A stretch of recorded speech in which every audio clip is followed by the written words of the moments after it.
The NBA Eastern Conference has been a mess all year, and with the Bulls playing below expectations, there is a chance that they may not make the playoffs. But in today's video, I want to cover the likelihood for the Bulls to make the playoffs and kind of the rest of the Eastern Conference standings if I see certain teams moving up, down, or staying in the same location. But if you enjoy this content, please like and subscribe. It truly means the world to me. But let's not waste any more of your guys' time. Let's go ahead and get right into things. So as you guys can kind of see, we have the Eastern Conference standings currently sitting behind me. Now, by the time that this video may go up, some of these standings may have moved.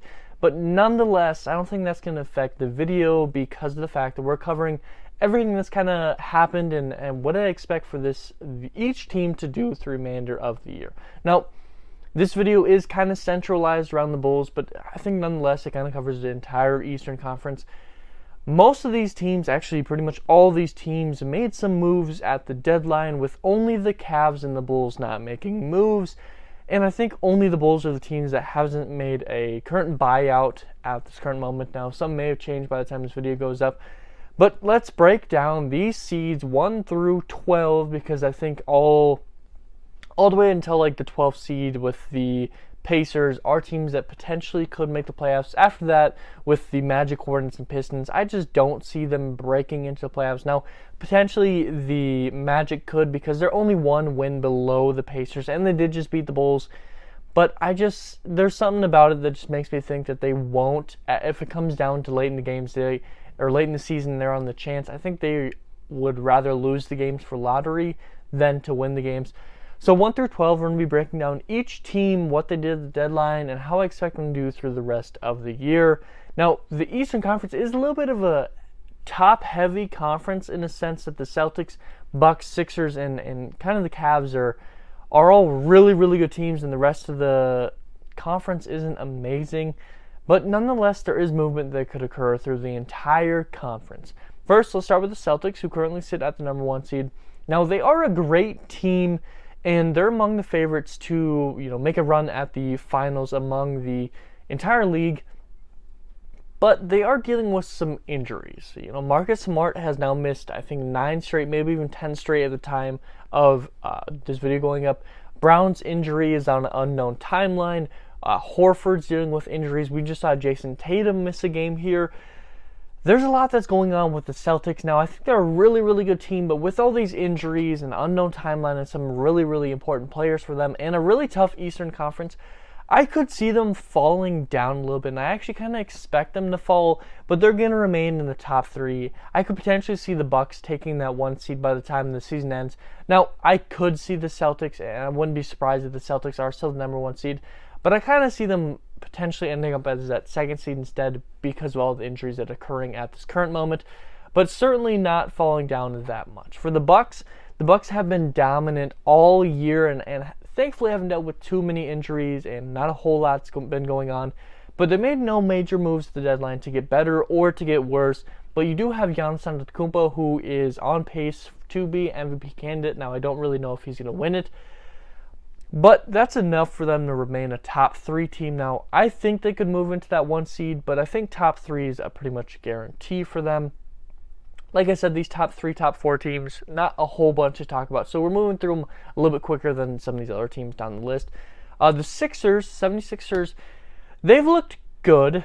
They have, but their move at the deadline has a lot of people questioning things. Some people think it's really, really good. Some people think it's really bad. They moved Matthias Thybulle, I think, hopefully I'm remembering who it was, for Jalen McDaniels. And although I think McDaniels is right about where Thybulle was defensively, maybe a little bit worse, he definitely brings a lot more offense production than they already had previously. And with Harden and with Joel Embiid, this is a really, really good team, the 76ers is. But the problem is Harden and Embiid at times get on cold streaks, and I think that could be enough to move them around the standings. But I do expect them to remain in the top 4 seeds in the Eastern Conference once things are all said and done. And lastly, for the last big time contender in the East is going to be the Cavaliers. Now, the Cavaliers have a great thing going with, of course, Darius Garland. You now have Donovan Mitchell, and you have a good core with those two and a really good group around them as well. Of course, some second-year guys are in there. They have good depth too, and they got good things going for them, but they didn't really make a big move. They do, on one hand, have the third easiest schedule remaining through the remainder of the year. And I think that's going to do a whole lot for them. So I actually do see this team moving up, primarily because they have the third easiest schedule remaining. I could see this Cavs team moving into the top 3, and of course they are just 4, but I really don't see them moving to number 1. There's just something about this team where I don't think they're going to move to number 1. They have everything they need. They have an easy schedule. I just don't know if they're going to be pulled off. Now, they're not too far back. They're only 3 games behind at this current moment, or 4 games behind at this current moment. But I just have some weird feeling that they're going to end up dealing with something that's going to limit them from getting to that 1 seed. But that lighter schedule is definitely a big favor for them. Now that we move through these top 4, we're getting to the point where a lot of movement could happen through these remaining 5 through 12. And this is kind of a point where you talk about, can the Bulls start moving around a little bit or not?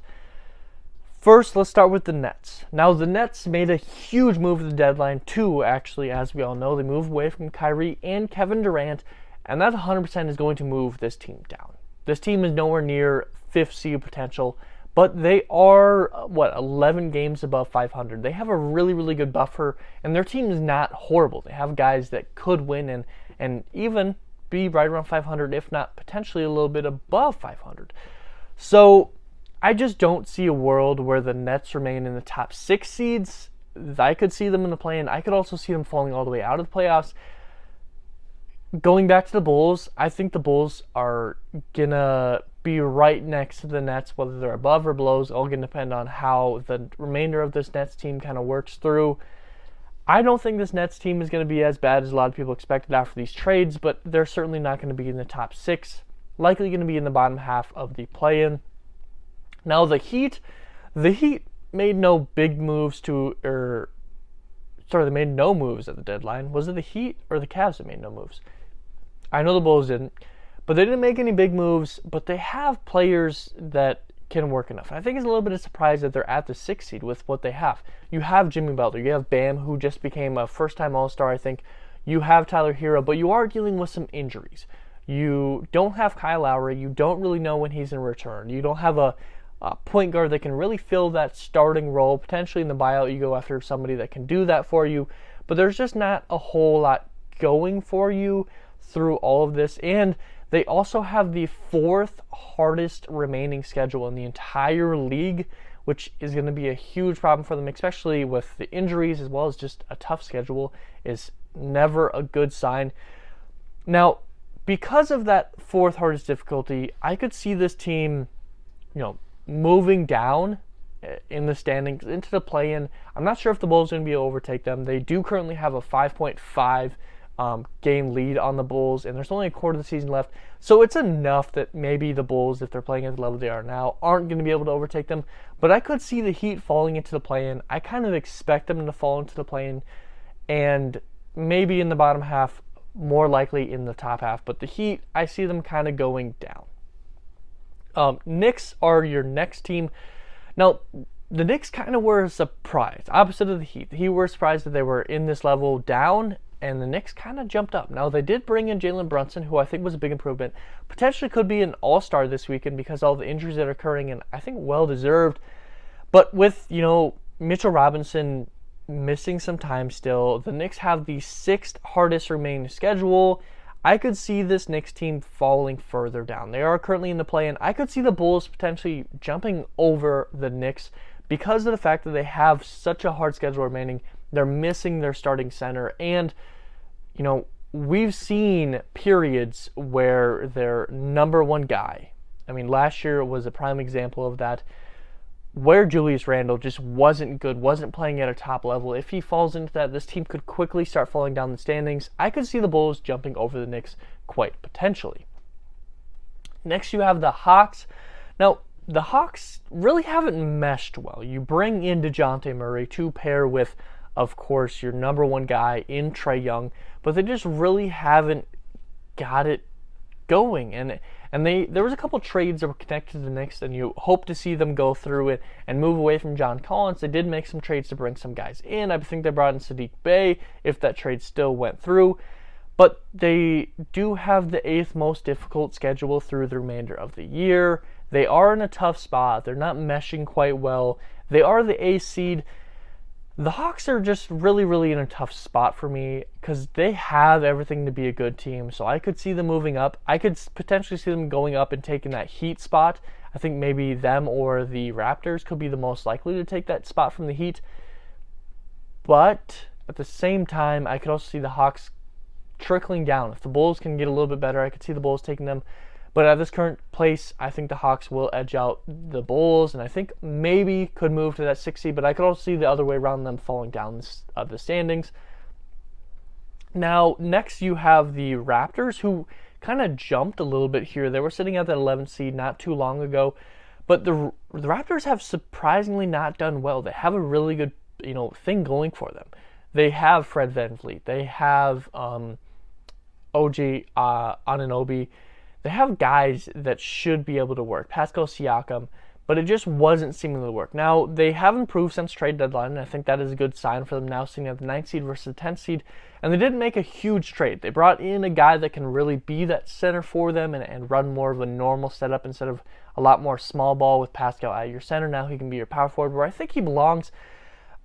Before this trade deadline, I saw them, kind of probably continually struggling. They do have the 10th hardest schedule remaining, and I'm not sure if the Raptors are going to move a whole lot, but with what I've kind of seen since that trade deadline, I kind of see the Raptors moving up. I could see the Raptors moving into the 6th seed potentially, and even moving out of the play-in.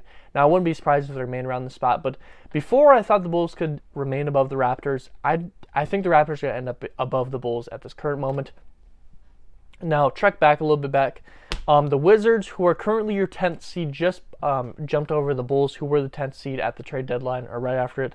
The Wizards, similar to the Bulls, are in a really tough spot. A lot of people thought they should have been selling with guys like Bradley Beal. I think they still have Porzingis. You have Kyle Kuzma. A lot of people thought they were going to be selling. A lot of people thought the Bulls were going to be selling. But they're really in a tough spot. They don't have enough to be a, contending team. They're really just middle of the pack in the entire NBA and in the Eastern Conference. And with all that being said, I just don't know where they're going to fall. And they just hold on to everything similar to the Bulls. I think the Bulls are going to be able to overtake the Wizards as long as they can get some things clicking. But, I don't see the Wizards moving up in the play-in. I think the Bulls might be able to overtake them. But I do think the Wizards are going to sneak their way into the play-in. Now, who is going to fall out because of them? I'm not sure. I think there will be a play-in team, but I think the Bulls will get above them. Now, the Bulls, who are currently out of the play-in, they're the 11th seed right now, 26-31, 4.561 percentage. Again, in a really tough spot. A lot of people thought this could have been selling. People thought they could have been buying. A lot of us Bulls fans just really wanted to see something happen in the deadline, but nothing happened. I think that's the worst part. The fact that you didn't really show if you're going all in or if you're giving up. I wish we would have saw something that would have gave us an idea. Now, of course, they are in the buying market. Potentially could bring in Russell Westbrook. That could be a big factor, and I think if they bring in Westbrook, that could move them up. But right now, I'm just not sure. I think they are going to move up in the standings, but not really because how they're playing, more because of how other teams are playing. I think the Nets could potentially fall out because they just don't have all the pieces that they had. The Bulls can move above them, not because of how the Bulls are playing, but because the Nets don't really have a whole lot going for them. The Knicks, the Hawks, tough remaining schedule, don't really have things meshing for them. There's a chance I see the Bulls, and if I'm being honest, I think the Bulls are going to be in the top half of the play-in. I don't know what it is, but they have everything they need. I don't think Lonzo's returning, but you have Zach, who's been looking a lot better. Vooch has been great this year, if we're all being honest. DeMar, dealing with injury, that could be a big factor in things, but honestly, when DeMar was out, this team was working really, really well. Caruso, Ayo, I think this team's going to move into the top half of the play-in, but they have a lot to work towards. That's kind of the big thing here. They have an easier schedule through the remainder of the year. They're just below 500. I think this team could move up in the standings. And there's just a whole lot going for them. They have the 20th hardest strength schedule, which means not hard at all. I hope I didn't mess it up earlier. Most of these teams, if I'm, let me backtrack. If I'm saying a number that is based on the hardest, so a high number means you have a really hard schedule, a low number means you have an easier schedule. Hopefully that wasn't too confusing earlier. But they have the 20th hardest schedule, so not super hard, just below average. And that's good for them. They were doing really good against the good teams. Hopefully they can figure it out against some of these bad teams. But I think because of that schedule, I think they can get some things figured out here with Zach. I think Zach and Vooch were really making it work. I kind of have a feeling they're going to move into the top half of play-in, or definitely break into the play-in. I don't see them missing the playoffs. I don't see it happening. And lastly, the Pacers, who are your 12th seed at this current moment. I have to put them in here because they're only one game back on the Bulls. But they just didn't really do a whole lot. When Tyrese Halliburton was in, this was a really good team. Halliburton missed some times. They fell down the standings.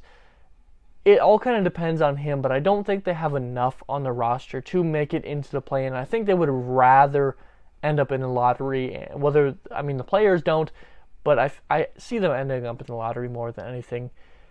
But that's it. We went through 1 through 12, and that's kind of how things are working. I think a lot of these teams, we could see some movement here, but not a whole lot. We're not going to see anybody plummeting other than maybe the Nets. With about a quarter of the year left, there's a lot of movement that can happen, especially for the Bulls. We got to really hope for some luck for the Bulls and for the rest of the East to see some shifting. I want to see some shifting. It's fun to see teams really start to battle it out, and that's really what I want to start seeing happen here. But the Bulls need to take advantage of the situation they're in. They have an easier schedule, even with the injury to DeMar DeRozan. They've got, Zach and Vooch have been working. Get the team working, get the team meshing. I think they can move into the better half of the play-in. They got to take advantage of the opportunity that they have in front of them. But what do you guys think? Where do you see the Bulls landing? And what do you think about the remainder of these teams? Do you see them moving up or moving down? What do you guys think? If you enjoyed this content, please like and subscribe. It truly means the world to me.